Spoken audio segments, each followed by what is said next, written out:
Roger, nice to be in orbit. We have followed in their footsteps to get us where we are today.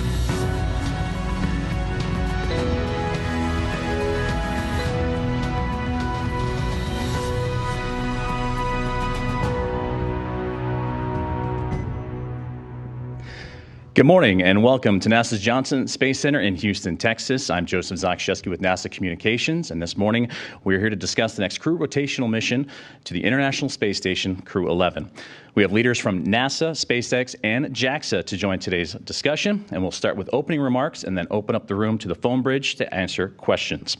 For those that are tied in online, you can tie in by joining the question and answer session, and members of the media by pressing *1 to be added. If your question is already addressed throughout today's conversation, you can withdraw your question by pressing *2. Joining us today are Ken Bowersox, the Associate Administrator of NASA's Space Operations Mission Directorate, tying in from Washington and NASA headquarters. Steve Stitch, joining me just to my left, Manager of the Commercial Crew Program. And next to him is Bill Spetch, Operations Integration Manager of the International Space Station Program. Also tying in is Sarah Walker, Director of Dragon Mission Management with SpaceX, and Mayumi Matsura, Vice President and Director General of Human Spaceflight Technology Directorate with JAXA. We'll go ahead and toss over to Mr. Bowersox for today's opening remarks.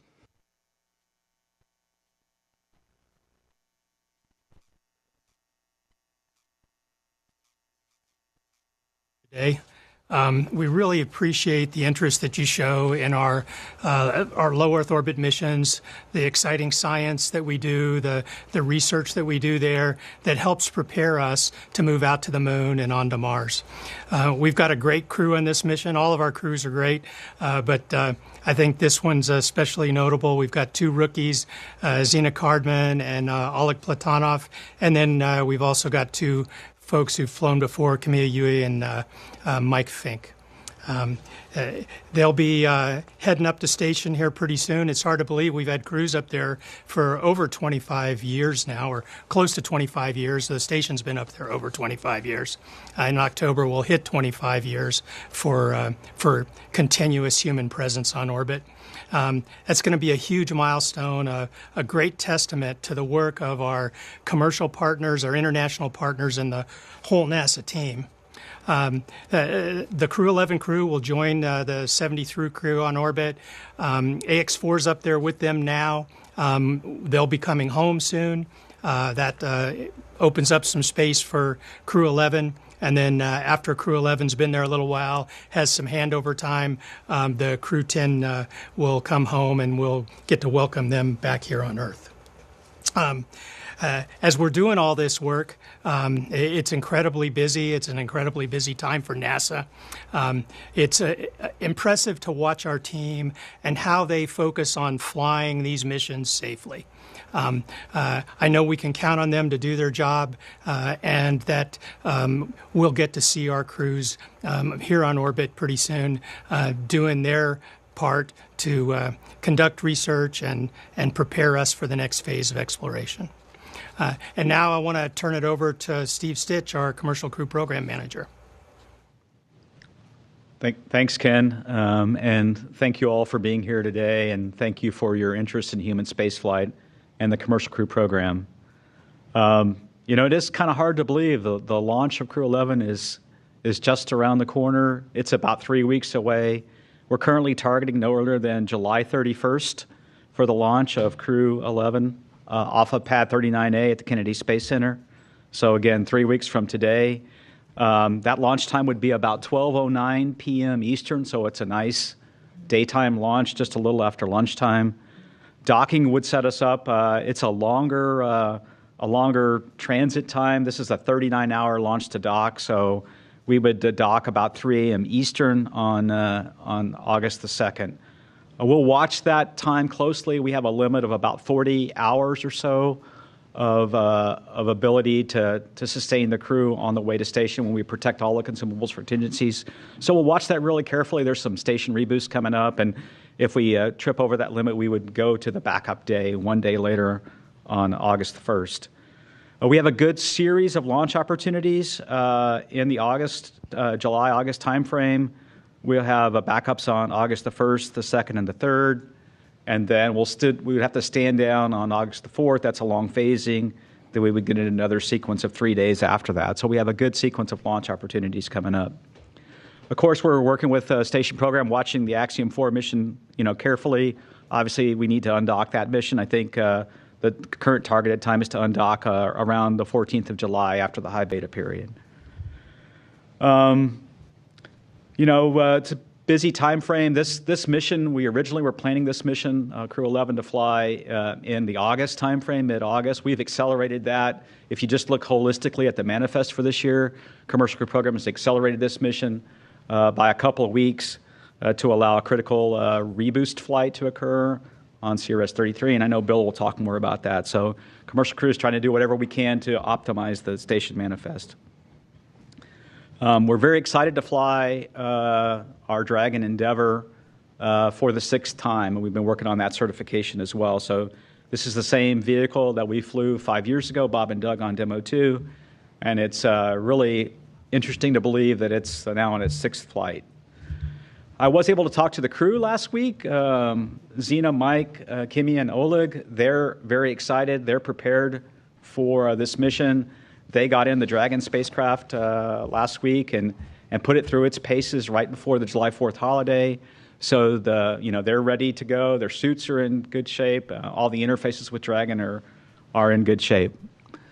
Our team has been working very hard this year. It's been a big year for Commercial Crew in terms of getting to 5X reuse on our Falcon 9 boosters, moving all of our landing operations from the East Coast, from Florida to the Pacific, and then also working on extended Dragon reuse is what we call it. And so we've had to go through and do a recertification effort of Dragon, working hand in hand with SpaceX to get to 6 flights. Some components on Dragon will go up to 15 flights, but we're really working hard to get to the 6th flight of Dragon for Endeavor.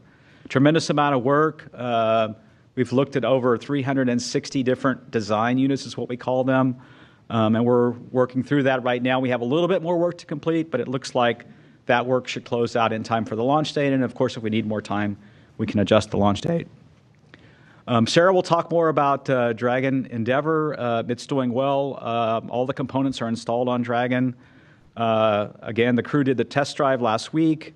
Next up is wait in CG this week, and then they'll move Dragon from the Hangar X2 over to Dragonland, and we'll mate the trunk and the Dragon spacecraft and then get into the fueling operations, not this weekend, but next weekend. And Sarah will talk more about that. This Dragon has a number of upgrades. We continue to try to improve our wrist posture for crew safety, so we have some new upgrades that we're flying on this flight. One of those is a parachute upgrade. Last flight, we flew a new energy modulator, which is a kind of a damping mechanism that is used for the drogues to pull the mains out. On this particular flight, we'll fly for the first time what we call a drogue upgrade, a drogue 3.1. This will strengthen the crown of that drogue parachute with some additional strength. And then we have changed the way it's packaged a little bit to have a more orderly inflation. It flew for the first time on CRS-32, and then we did a series of rocket sled tests at the Navy China Lake facility in June, 3 different tests to deploy that parachute in a simulated environment like flight. We'll close that work out and certify it and get ready for flight. We also have a new heat shield as well on this Dragon. We've improved the capability of the structure. It's a composite heat shield, and so we have that that we're flying for the first time on Crew-11. The booster's in good shape. It's in the hangar going through its final processing. It's a 3rd flight booster, just flew recently on Axiom 4. That booster maintenance is underway, expected to wrap up in a week or 2. Second stage is there. It's been through static fire at McGregor, so it's in good shape as well for that flight. And again, if we need to take a little bit more time, we have the time, and we can adjust the launch date if needed. As I mentioned, we'll launch off pad 39A. That pad is clear for Crew-11. That's the next launch off that pad is Crew-11. It's in good shape. We're not really working any major issues for the pad. And then, of course, once we get docked to station, we'll set up and work the Crew-10 return. Right now, if Crew-11 launches and docks safely by 8/2, the earliest Crew-10 date for return would be around August the 5th, and we'll work that with Bill and his team. We're also super excited to, for the first time for Commercial Crew, return our crew to the West Coast. Axiom will do that ahead of us. SpaceX has flown from too and landed in the Pacific as well, and then CRS-32 also landed there. But for the first time for Commercial Crew, and our team has worked very hard and completed all the certification to land on the West Coast. So we're going to take it step by step along the way to Crew-10 launch. We have our FRR starting next week, and we'll remain vigilant. I do want to thank the entire team, the whole NASA team working CCP across the country, the ISS program, SpaceX, the FAA, the Coast Guard, and Space Force. We have a lot of partnerships that participate in our missions, and everybody is pulling together and looking forward to a good launch. And I'll turn it over to Bill. All right, thanks, Steve, and I'll echo my thanks for all of you being here and your continued interest in our mission. Of course, this will be the 11th crew rotation with SpaceX to the station as part of the Commercial Crew program, so we're really excited to have this occur. Steve laid out the times and the interesting dates for docking and everything, and then we'll have a short handover period between once Crew-11 arrives and before Crew-10 departs. That'll be dependent on just timing of the docking itself. As we talked about, there's a little bit of a long phasing there, as well as other things that'll be going on board station to get the appropriate handover between the crews. And then, of course, we'll be watching the weather for that return. We're really looking forward to welcoming the Crew-11 crew, Zena, Mike, Kimya, and Oleg onto space station. Of course, this is the first flight for Zena and Oleg. As Ken mentioned, this is Mike's fourth trip this will be Mike's fourth trip to space, and then Kimya's second. So it's the first time on Dragon for all of them. Mike has done a flight on a shuttle as well as twice on the Soyuz. So now he gets to add Dragon to his collection of flights. And then Kimya also flew on a Soyuz before. As you know, this year, and Ken mentioned, we'll be marking that huge milestone of 25 years of continuous human presence on the space station. And this will be the crew that will be on board to mark that milestone for us coming up. As you look at the past 25 years on station, we've really done an amazing amount of work advancing scientific knowledge, demonstrating new technologies, and really doing all of the things that help prepare us for human exploration of the moon and Mars. A lot of the technologies that we've proven out on space station over these 25 years are being used in those next step programs. Through the commercial approach that we've had and the partnership that we've had with SpaceX, these crew rotation missions, we continue to maximize our research and throughput on the vehicle, and really working towards that. And then, of course, the station is critical to prepare for future commercial endeavors in low Earth orbit. We have kind of paved the way in terms of the challenges that we've had to overcome. We've learned a lot of lessons for folks so that we don't have to repeat those and really help the industry stand up a commercial LEO economy. And that really allows us to do the next steps as well, going into Moon and Mars. I'll highlight a couple of the interesting science experiments that we have going on station for Crew-11. This is not an inclusive list by any means, but a couple of really interesting ones to me at least. We have a metal 3D printer, which is an investigation by our ESA colleagues that will run some more runs on board while Crew-11 is there, looking at additive manufacturing or 3D printing of small metal parts in microgravity. Results can improve understanding of the function and performance and operations of metal 3D printing in space, as well as enhance quality, strength, and characteristics of those printed parts. Another interesting one is an experiment called Rhodium Sailing to the Stars. Sailing to the Stars tests the deployment of a light sail inside the International Space Station. Light sails are a technology that uses light photons emitted from the sun to move spacecraft. Results from this investigation could inform improvements in the design of those deployment systems. So they're going to look at how these systems can deploy in microgravity. It gives them a really great chance to go look at that on board ISS. And then finally, of course, we continue to look at our complement of integrated protocols for human exploration research, or CIPHER, which is looking at varying mission durations for people on board. These studies how astronauts adapt to space over different mission durations, integrating multidisciplinary research to assess physiological and psychological changes that develop, and really to develop those countermeasures that are critical for us to go do the longer duration missions, like a 3-year mission to Mars, if you can imagine. So station has been busy, as we've mentioned a couple times over, right? We have the Axiom 4 private astronaut mission on board today. They've been doing a lot of great work on board, a lot of really exciting public outreach for that crew, as well as science experiments that they've been doing. Today is 14 days on station, and we're looking forward to welcoming them home soon. As Steve mentioned, we're looking early next week, probably for the first undock opportunity, and we'll look forward to weather and the other factors that play into that decision. Over the weekend, we had over the holiday weekend, we had a progress exchange with our Roscosmos colleagues. 92P launched and then docked on July 5th, carrying about 3 tons of supplies. Then we have, of course, Sirius 33, SpaceX 33 coming up, which is a really exciting mission for us. It's providing a new capability for providing reboost of the station, and providing multiple methods for us to maintain the station altitude is critically important as we continue to operate and get the most use out of our resources and our limited launch resources that we do have. So we're really looking forward to demonstrating that capability with SpaceX 33 showing up after we get through the Crew-11 and Crew-10 handover. We have a number of other missions coming up this fall. We have another progress exchange in September. We also have our next Northrop Grumman mission, NG-23, will show up this fall with a new extended Cygnus capsule, so providing more capability to us in terms of cargo.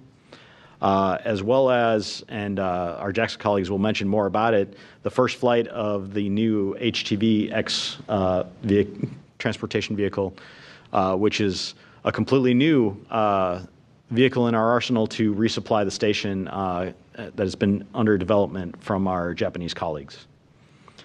And then finally, we'll get to welcome aboard Chris Williams as part of the Soyuz MS-28 crew in November. So a lot of really busy vehicles, traffic coming and going to the space station. We're going to continue that pace as we go. And then we'll continue to work this great international collaboration. It's fitting we get to talk about our international collaboration here as we come up on Tuesday next week is actually the 50th anniversary of the launch for the Apollo-Soyuz mission. And so really looking back over our collaboration internationally over time and looking from where we started to where we are today, it's really awesome to see where we are. With that, thanks again to everybody who supports the mission here. We really appreciate all the efforts. There's a lot of work that goes into it. As you can see, we're very busy in terms of everything coming up. And with that, I'll turn it over to Sarah. Thanks, Bill. Well, I say this almost every time, but human spaceflight is core to SpaceX's ultimate mission to make human life multiplanetary. So flying crew safely is always our top priority as a company. And one of the reasons these press conferences for these NASA crew missions are the most fun for me personally. This will be our 11th long-duration crew mission to the ISS through the Commercial Crew Program. It's our 16th human spaceflight mission to the space station in all, and our 49th trip to ISS if you count both crew and cargo missions. So we'll get to round out 2025 with an even 50th visit next month with that cargo mission, Sirius 33, that Bill was talking about. We're excited to fly Zena, Mike, Kimya, and Oleg along with their critical research projects that they're bringing up. And this will be our 5th Dragon mission and 4th human spaceflight mission of 2025. And we're also proud to be a part of Zena and Oleg's first spaceflight as well. Every human spaceflight mission is unique, and this one is certainly no exception. This Dragon spacecraft has successfully flown 18 crew members, representing 8 countries to space already. starting with Bob and Doug in 2020, when it returned human spaceflight capabilities to the United States for the first time since the shuttle retired in July of 2011, which happened to be the week I began at SpaceX. I still remember watching that last shuttle launch, STS-135, sitting in a conference room with a very small Dragon team at the time, and it was my first few days here. And I remember looking at the faces around me and thinking, today we begin. The world is counting on us to write the next chapter of human spaceflight, and it's time to get to work, right? So less than a year later, we sent our first Dragon to the spacecraft, or our first Dragon spacecraft to the ISS with a shipment of cargo. And here we are, more than 50 Dragon missions later, with the very first Dragon to carry humans into orbit now flying its sixth flight, which is more flights than any single Dragon spacecraft has flown before. We're excited for this Dragon, named Endeavour by its first crew, to carry 4 more astronauts to space in a few weeks. This will be the third flight for the Falcon 9 booster, which previously launched a Starlink mission and the AX-4 mission just a week or 2 ago. Peggy and her crew are actually still up on ISS today. It's been fun to follow along on their daily science updates on the Axiom website. And we're starting to look at the weather over here at SpaceX to find the right day to bring them home, likely sometime next week. For Crew-11, the ground teams are currently completing both the spacecraft and the launch vehicle's final integration campaign. And we plan to transport Dragon tomorrow night to our fueling facility to be loaded with propellant before it heads to the hangar next to be mated with the launch vehicle.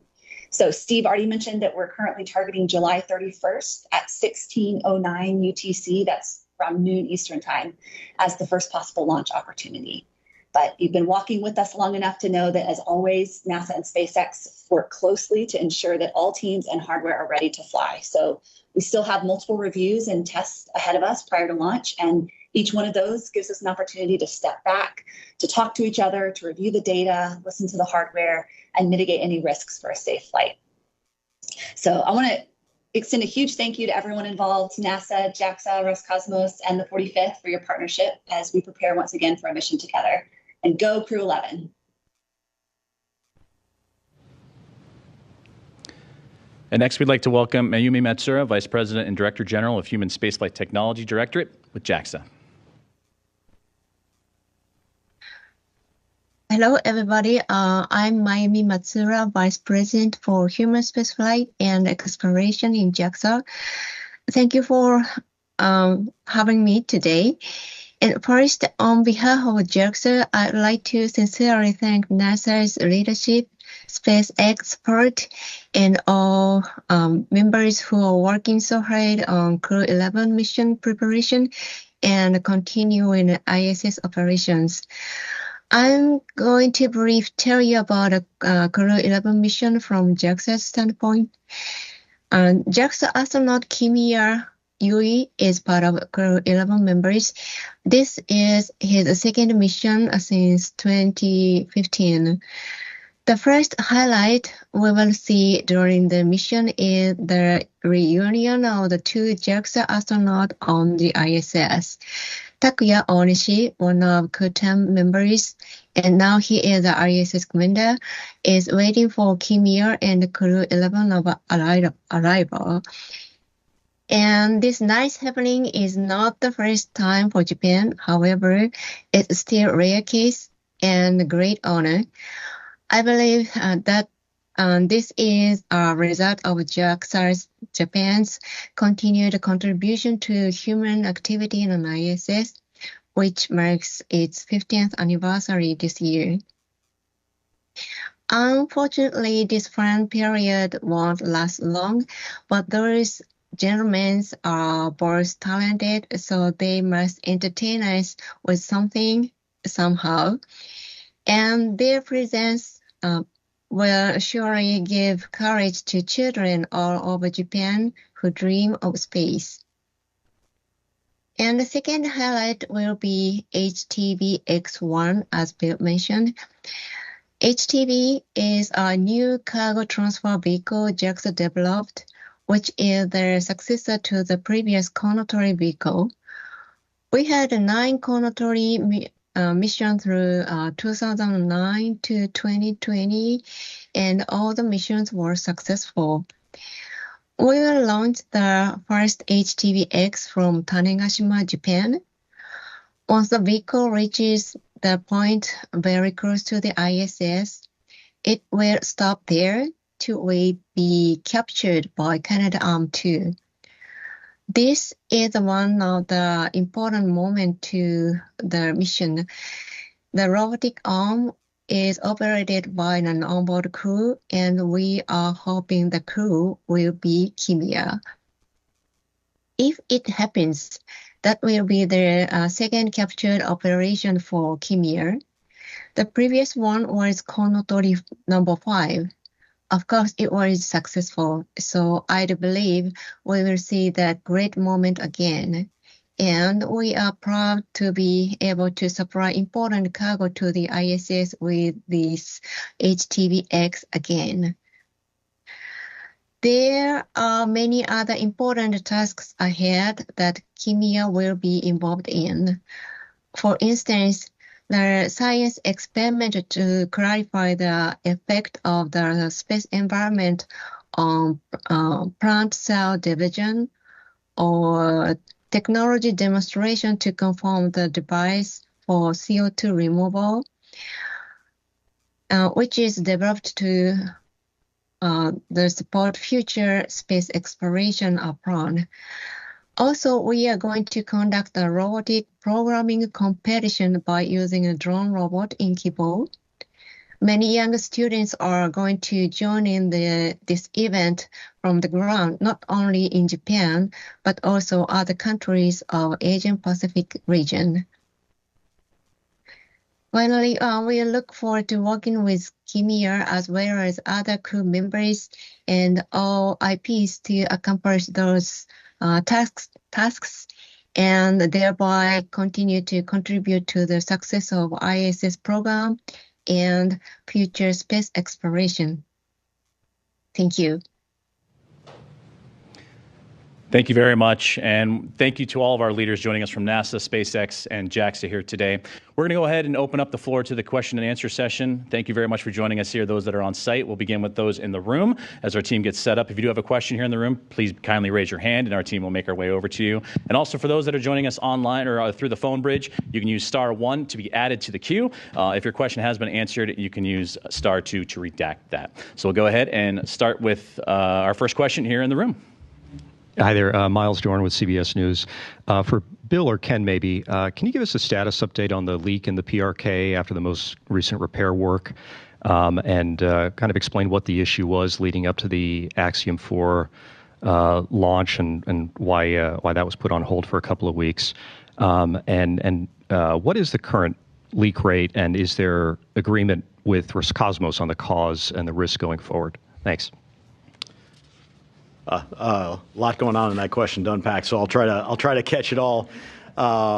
So we prior to the AX4 launch, we did have some operations going on from our Roscosmos colleagues in Paracas, and that resulted in I'll tell you a leak signature difference that we saw. And so as data changes on orbit, we want to assess and go look at that.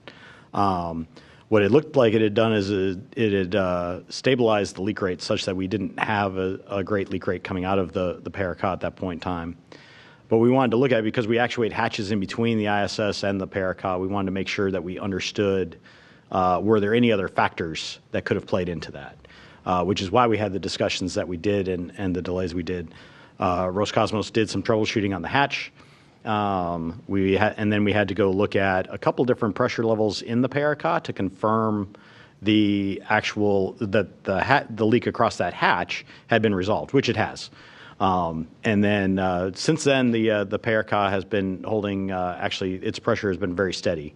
It's a very small leak rate. It's hard to tell you an exact number because we're at low pressure and it's pretty steady. Pretty small. Sorry. In terms of causes, we continue to work very closely with Roscosmos experts across industry, both on their side and our side, to continue to understand what's going on. I think the teams continue to make great progress in working towards that, and we continue to work with them on a weekly basis to talk through new data results, testing that is ongoing, and continue to share results. Thank you very much for our question. Back to the room. Hi, Will Robinson Smith with Spaceflight Now. Question for Steve or for Sarah, perhaps, and then a quick one for Bill. With the certification of Dragon coming up to 6, does that also extend out to the full desire by NASA to have up to 15 flights with Dragon, or is this sort of a mission by mission extension? And then, as far as the spacecraft that are coming up to the station in the fall, and it was Dream Chaser was not mentioned among that list. Has that been slotted for a time to dock to the station in early 26, or what's the latest on that? Thank you. I can start with certification. So when we embarked upon this extended Dragon certification, SpaceX ran testing for many components out to 15 flights, and so many components are out there at 15 flights. There's a few right now that we've only cleared up to the 6th flight, so we track it sort of component by component. In particular, some of the structural components, we're working on the weldment structure, and then some of the orbital tubes. There's tubes that go through Dragon to take helium from the propellant tanks to from the helium tank to the prop tanks, and then also propellant tanks. And so some of those are looking like there's 6 or 7 flights. So, our focus here is to really get to this particular launch to make sure that we have everything cleared for 6 flights. And then down the road, we may have a little bit more work to do depending on the specific vehicle and how many flights it is. The overall goal was 15 flights, and we've gotten there on many components. Now we're just down to a handful that really are there for only 6 flights, and I'll see if Sarah has anything to add. Yeah, good words. I think the metrics are going to shake out that we will be at about 70% of the components that, together with your team, Steve, we will have fully certified to 15 flights, and then the other 30% or so, somewhere between 6 and 15, depending on how those reviews went. Our goal was to be 100% qualified, meaning we completed all the tests and analyses on our side to demonstrate 15x life, with maybe a few exceptions, but largely the entire vehicle. And so we've been finishing the last 1 or 2 of those tests. The teams have worked great together the last 6 months to work through all of that test data and check off component by component its qualified flight limit. So the primary goal of the day was to fly this 6th flight vehicle, knowing that the ultimate goal is 15x, and then we wanted to perform our tests in a way that we were there with the hardware perspective and working towards the reviews with the NASA teams. Let's hear on the Dream Chaser question. Of course, we all know that space flight is hard, and so when you're coming up to the first flight of a new vehicle, it takes some time. I don't have an update for you on when our planned launch date is for Dream Chaser. We're continuing to work very close with Sierra Space on the development of that vehicle, and we can get an update out at a later time. Thank you very much for your question. We'll do one more here in the room before going to the Flint Bridge. Oh, thank you, Mark Carreau with Aviation Week and Space Technology. My question is, in the aftermath of the signing of the reconciliation bill several days ago, is that easing some of the operational and cost concerns for the rest of the year, at least for space station operations? Is that in play yet, or coming into play, or at least it hasn't interrupted the planning? I may let Ken answer that one for me, but if he's out there. I believe that'll be for Mr. Ken Bowerstocks, if he's still with us. Well, so we have the... Yeah, I'm still here. We have the information in the Reconciliation Act. We're still evaluating how that's going to affect operations going forward, but it's a positive step. The way our appropriations process works, the president makes a proposal, we get information back from Congress in the form of supplemental appropriations, markups, and then the final appropriation.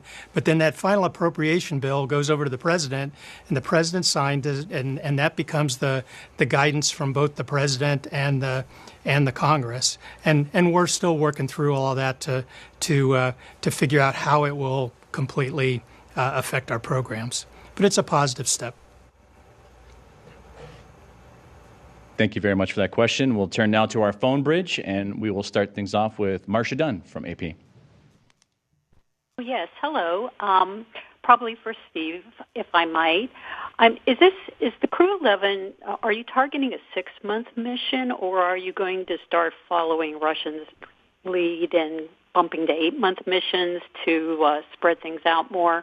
And if you could please provide a Starliner update. Any progress on that front? Any idea of the exact cause of all the problems, and your what your plans are for moving forward on that? Thanks a lot. Yeah, we'll start with the first question, the mission duration. So we have embarked upon an additional on-orbit certification to extend our mission durations from 6 months. Actually, it's 210 days is what's the requirement, from 6 to 8 months. And so we have started that work with SpaceX. Right now, we're focused on getting the 15X certification, to get to a 6th flight work done. SpaceX is in the process of delivering the rest of the data for extending the mission out to 8 months. It'll probably take us a month or so to go through that data after we launch. So you can think of it this way, Marshall. When we launch, we have a 6-month mission duration that we baseline. Of course, we've already flown one mission very close to up to 7 months. And then, we can extend the mission in real time as needed, as we better understand, as Ken talked about, the reconciliation bill and the appropriations process and what that means relative to the overall station manifest. So in terms of Starliner, I would say a lot of testing is going on and a lot of modeling updates all across the country. We had a series of helium leaks that we dealt with during the CFT, the crewed flight test. We have various materials in test right now to improve that seal on the helium interface at the flange of the thruster. We know that we get some permeation of oxidizer vapor across, and the seal that we had was not very robust for oxidizer exposure. So there's testing ongoing across the country to expose the new material that's proposed to various levels of oxidizer and understand how much permeation we can get. So that testing's ongoing, likely leading to a new seal that will replace the seals in the thruster flanges. And then on the thrusters that the software deselected because of low thrust, we have a series of tests ongoing as we speak at the White Sands test facility in New Mexico. We have a thruster that we're taking and putting through various numbers of pulse trains. In other words, small pulses and a certain frequency of those pulses, larger pulses at a different frequency, to understand how the thruster responds to those various pulses. And we're learning a lot about the differences in the oxidizer valve temperatures. The thruster has ox that comes in on one side and fuel that comes in on the other. We're learning a lot about the differences in those temperatures as a function of pulse trains. What that will lead to is taking that results of that, informing thermal models, and also doing what we call an integrated doghouse test. That doghouse has been delivered to White Sands. It's in the test stand. That testing and the test stand is being built up to do that testing. That'll involve a series of RCS thrusters being fired at the same time as our OMAC, orbital maneuvering thrusters, to understand the heat going into that doghouse. That testing is scheduled to start next month, toward the end of next month. And so we're making a lot of progress and understanding kind of the thermal performance. These will be informed thermal modeling. And then Boeing has also implemented a series of hardware modifications. For example, on that single engine thruster that's being tested at White Sands, there's what's called a thermal shunt, or think of it as a way to draw heat away from the thruster.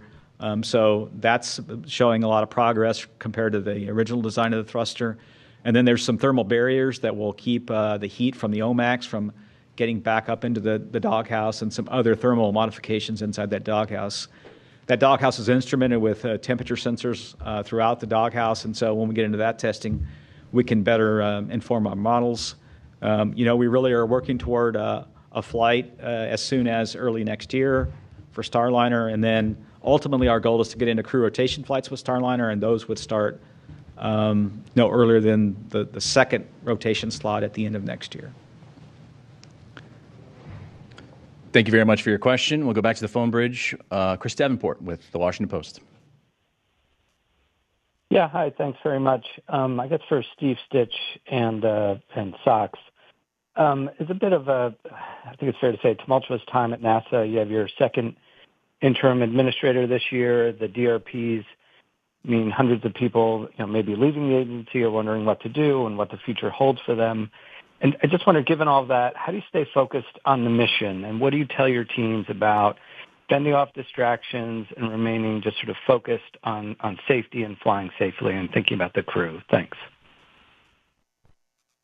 Yeah, I can start, and then we'll let Ken add. I mean, we are laser focused in Commercial Crew on getting the work accomplished for the flight. And we try to put the distractions aside. Our team is very experienced and has been through this in various ways throughout the 10 years I've been a part of Commercial Crew, the 5 years I've been the program manager.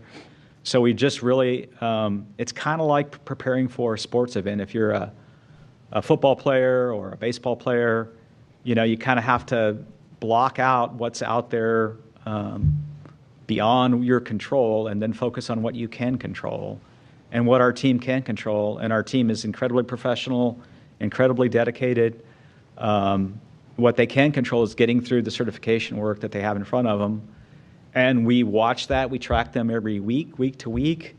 We also talk to our team about what's going on and the criticality of their work. I think, they know their work really affects the safety of the crew and the success of these missions. I think that's what's important to them. That's what keeps them coming to work every day, and that's what drives them is the work they have and the fulfillment of flying the mission safely. And so I think that's what we do every day with our team. And I'll see if Ken has anything to add.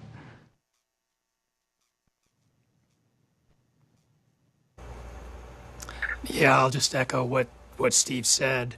Our teams deal with all the excitement of launches, orbital operations, the incredibly difficult process of doing rendezvous and docking, and then bringing crews home, trying to assess what the weather's going to be like, and then bringing them down in this huge fireball for the parachutes to open. There's tremendous stress just in the basic mission. And so they learn to compartmentalize and focus on their task so that they can make sure that they do what's required so the mission is successful. And our team is really good at that. And it is impressive to watch. I know for me, getting to a mission is kind of a pleasant distraction from all the excitement in DC. And I think it's that way for a lot of the rest of our team members. Thank you very much for your question, and we'll do one more from the phone bridge, and then as we're starting to make our way on the back end of our time here, and be sure to keep your questions limited to just one and keep them brief. That way we can manage and get as many as we can before our time runs out. Then we'll open it up back here in the room. Any additional questions or follow-ups, please be sure to raise your hand, and our team will be sure to bring a microphone over to you. But back to the phone bridge for Stephen Clark with Ars Technica. Hi, Stephen Clark, Ars Technica. Thanks for doing this. I have a couple of questions. First, for Bill Spetch, to clarify something you said earlier about the leak. Is there any evidence of any leaks elsewhere in the stack other than the PRCA? And just to clarify, inside that PRCA, that you said the leak rate is very small, maybe almost immeasurable, if I understood you correctly. Is there some optimism that the repair the cosmonauts performed last month may have fixed this problem, at least for now? And my other questions for Steve Stitch or Fox. Looking ahead, you have a lot of flights on contract with SpaceX and Boeing, commercial crew rotation flights, but only really 4.5 years, 5 years of life left in the ISS. So seems like you have more flights on contract than you'll be able to fly over the next 5 years, especially if you're stretching out increments out to 8 months. So, any discussion right now with Boeing or internally to talk about, maybe we don't need to give Boeing the authority to proceed the ATP for flights 4 through 6, since you may be covered with all your needs for the first 3 Starliners and everything you have at SpaceX? Thanks. All right, yeah, I can start with the first one. It's pretty easy. The rest of the station is leak tight. We get to look at that. We continuously monitor that, and everything else shows that we are really tight on our leak rate on the rest of ISS. No evidence of any other cracks any other well or any other places. Yeah, and I'll start relative to looking at the flights. We have 14 flights on contract with SpaceX and 6 on the contract with Boeing, and 3 of those have been ATP'd, and we're sort of in the process as we better understand the budget and better understand what's in front of us. We're working through that. It's really too early to speculate how many flights we'll fly with each provider, SpaceX and Boeing, but we are looking at that, looking at the station life, and then we're also looking ahead toward commercial LEO and toward the commercial LEO destinations, and preserving transportation capability, both cargo and crew for those destinations. So one of the things we've talked about is if we have capability at the end of station program, could we use those vehicles for comm LEO? And so those are the kind of discussions we're having. Right now we're taking it one step at a time, and the first step in front of us is Crew-11. So, and I'll see if Ken has anything to add. No, nothing to add there, Steve. You got it. Thank you very much for that, and we'll bring it back here in the room for one more question. Marcus Harvey with Astropreneurs. This is either for Steve or Sarah. Could you explain a little more about the heat shield upgrades and why they were needed, if you don't mind? Yeah, I can talk about that and see if Sarah has anything to add. So, what we found with the heat shield is it's a very big composite piece, and it was very hard to manufacture, I would say. And it was as the components inside this heat shield, there's what's called a laminate. Think of that as the skin, if you will, of this big composite heat shield, and then inside there's various splices that get bonded in and add additional strength to the heat shield. It was a real struggle to manufacture and to get